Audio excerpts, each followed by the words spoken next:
Bismillahirrahmanirrahim. Assalamu alaikum wa rahmatullahi ta'ala wa barakatuh. Alors aujourd'hui, on va parler un peu sur l'équation de la chaleur. Donc on va traiter le transfert de la chaleur. Alors on va essayer d'établir l'équation de la chaleur afin de faire une modélisation de cette équation avec MATLAB. Alors on va commencer par des notions de base sur le transfert thermique. Alors vous savez bien que si vous avez un corps de température, un corps froid, c'est-à-dire température TF, voilà, je vais essayer de dessiner ce corps. Donc alors ce corps il a une température que je vais noter TF. Alors s'il est en contact avec un autre corps de température chaude,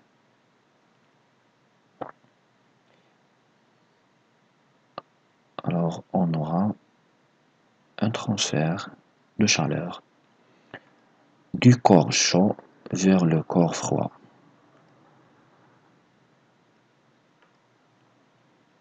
Nous avons ici un flux de chaleur. Alors, ce flux, je vais la noter par phi. Alors, de quoi il dépend ce flux? Il dépend bien sûr de la différence de température, c'est-à-dire le gradient de la température, le gradient de T. Donc, plus la différence entre ces deux températures est grande, plus le flux est important.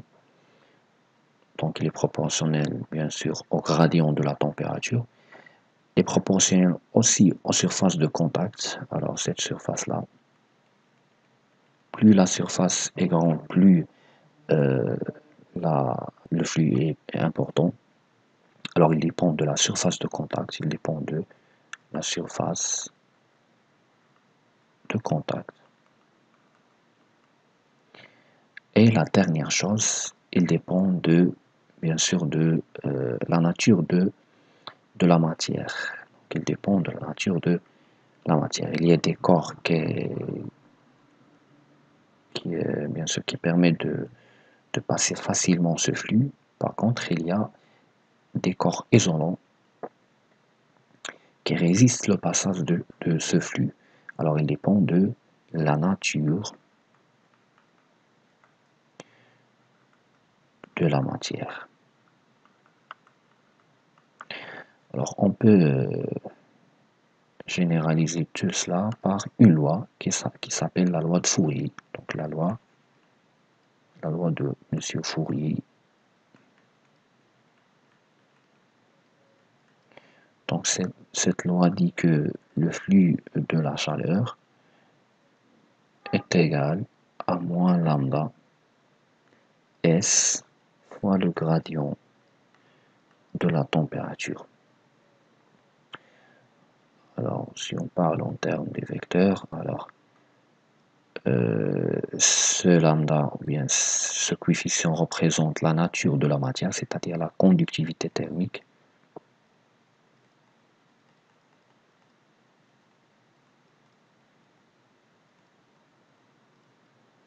S, bien sûr, c'est la surface de contact.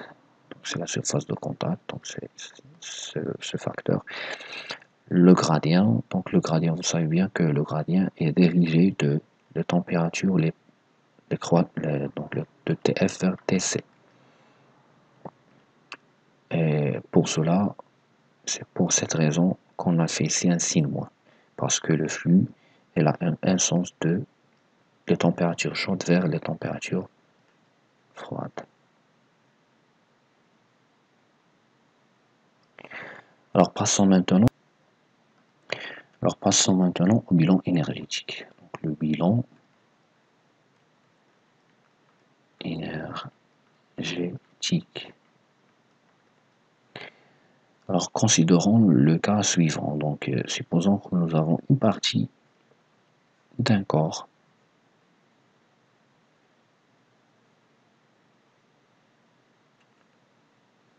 je vais essayer de dessiner ça. Alors, supposons que nous avons une partie de la matière, donc de dimension bien sûr, ou bien d'un volume de delta x fois delta y fois delta z. Donc ça c'est x plus delta x. Donc pour ça fait y, bien cette épaisseur c'est de delta y, et cette épaisseur est delta z.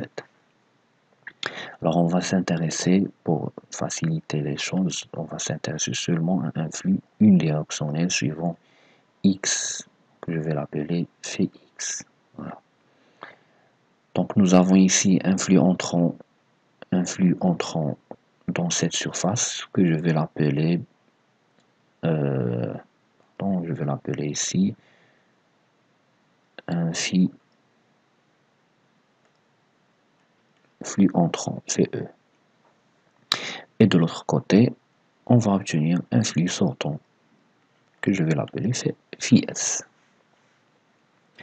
Alors le bilan énergétique, qu'est-ce qu'il dit? Il dit que ce corps, il reçoit un flux, bien il reçoit une énergie.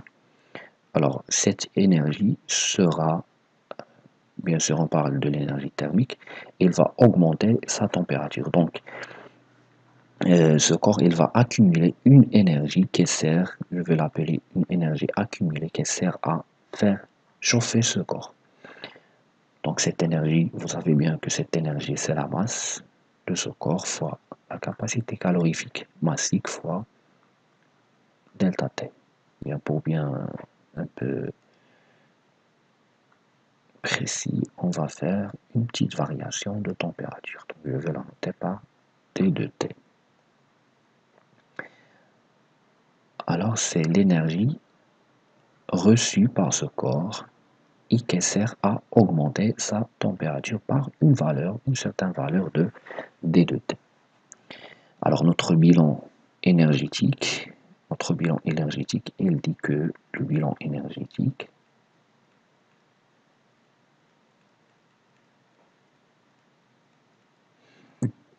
il dit que ce qu'il est entré, donc l'énergie entrante moins l'énergie sortante, est égal à l'énergie accumulée par ce corps. Donc une chose à noter, c'est que le flux, c'est la puissance thermique. La puissance thermique. C'est-à-dire que l'énergie, c'est tout simplement le flux fois le temps d de t, fois le temps.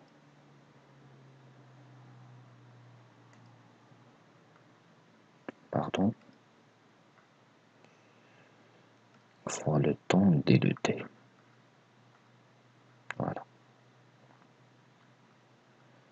Alors on va appliquer ça à notre bilan. Donc nous avons obtenir le flux entrant fois d de t moins le flux sortant fois d de t égale à l'énergie accumulée,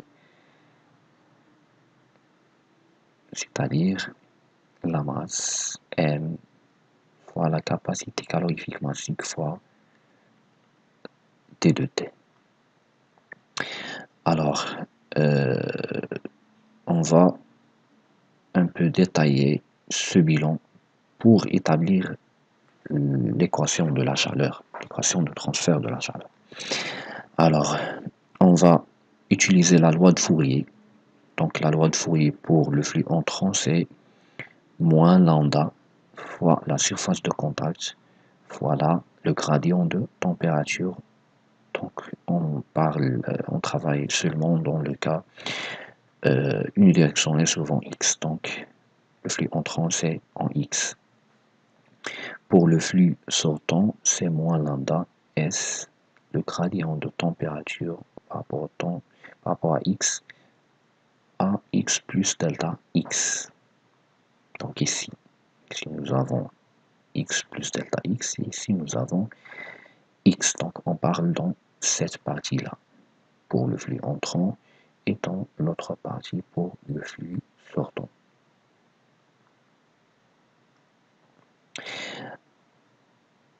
Donc, on a dit que le bilan énergétique, c'est le flux entrant fois d de t moins le flux sortant fois d de t, tout cela égale à l'énergie accumulée, c'est-à-dire mCp fois d de t, bien l'énergie sensible. Donc si on remplace le flux par son expression de la loi de Fourier, nous avons obtenu moins lambda fois S fois d de t par rapport à dx en x. Donc je vais faire passer ce terme-là à l'autre côté. Donc j'ai ici un moins, donc ça fait plus lambda S d de t sur dx en x plus delta x. Tout cela égale à mCp d de t sur d de t. Donc j'ai fait passer ce d de t là à l'autre côté. Alors pour la masse, donc on a supposé que l'échantillon il a un volume V, donc la masse sera sa masse volumique fois le volume V, avec le volume V égale, comme on a dit, c'est delta X fois delta Y fois delta Z. Fois delta Z. Et pour la surface de contact, c'est cette surface-là. Donc c'est cette surface qui est égale à delta Y fois delta Z. Donc pour la surface, S, c'est delta Y fois delta Z.